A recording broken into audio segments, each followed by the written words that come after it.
നിങ്ങളുടെ ഭർത്താവിനെ കുറിച്ചുള്ള കുറ്റം, നിങ്ങളുടെ ഭർത്താവിനെ കുറിച്ചുള്ള കുറവ് രണ്ട് സ്ഥലത്ത് മാത്രമേ നിങ്ങൾ പറയാവൂ. രണ്ട് സ്ഥലത്ത് മാത്രം.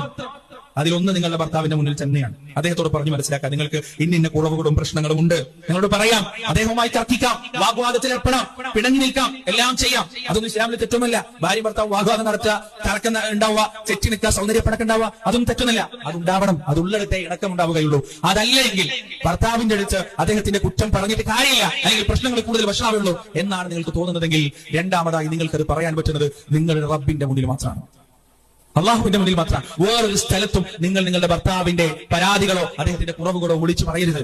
ഞാൻ ഈ കാര്യങ്ങൾ പറയുന്നത് പ്രിയപ്പെട്ടവരെ, എത്രയോ ശിഥിലമായ കുടുംബങ്ങൾ, ആ കുടുംബങ്ങളിൽ ഭാര്യയായാലും ഭർത്താവായാലും ചെയ്തു കൂട്ടിയ അപക്വപരമായ കാര്യങ്ങൾ കൃത്യമായി പഠിച്ചിട്ടാണ് നിങ്ങളോട് ഈ പറയുന്നത്. നിങ്ങളുടെ ഭർത്താവിന് എന്തെങ്കിലും പ്രശ്നമുണ്ടെങ്കിൽ മനസ്സിലാക്കുക, പ്രശ്നമില്ലാത്ത ഒരൊറ്റ മനുഷ്യൻ ആകാശത്തിന് കീഴിലില്ല, ഒരൊറ്റ മനുഷ്യനില്ല, ഒരു കുറവും കുഴപ്പമില്ലാത്ത ഒറ്റ മനുഷ്യനില്ല. കുഴപ്പങ്ങൾ ഉണ്ടാവും, അത് അയാൾക്ക് പറഞ്ഞ് മനസ്സിലാക്കി കൊടുക്കുക.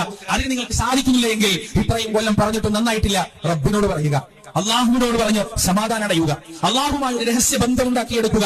പടച്ചറപ്പിനോട് നിങ്ങൾ അടുക്കളയിൽ ജോലി ചെയ്യുമ്പോൾ, അല്ലെങ്കിൽ നിങ്ങൾ ജോലിയിൽ ഏർപ്പെടുമ്പോൾ, അല്ലെങ്കിൽ വേറെ എന്തെങ്കിലും കാര്യങ്ങളൊക്കെ ചെയ്യുമ്പോൾ അള്ളാഹുവിനോട് ഇങ്ങനെ സംസാരിക്കും. ആയിരക്കണക്കിന് പ്രൊഫൈലുകളിൽ നിന്ന് നിങ്ങൾക്ക് ഏറ്റവും ഉചിതമായ ഒരു പങ്കാളിയെ കണ്ടെത്താൻ ഇന്ന് തന്നെ നിസ്വാപ് സൗജന്യമായി രജിസ്റ്റർ ചെയ്യൂ. ഇൻഷാ അള്ളാഹ്.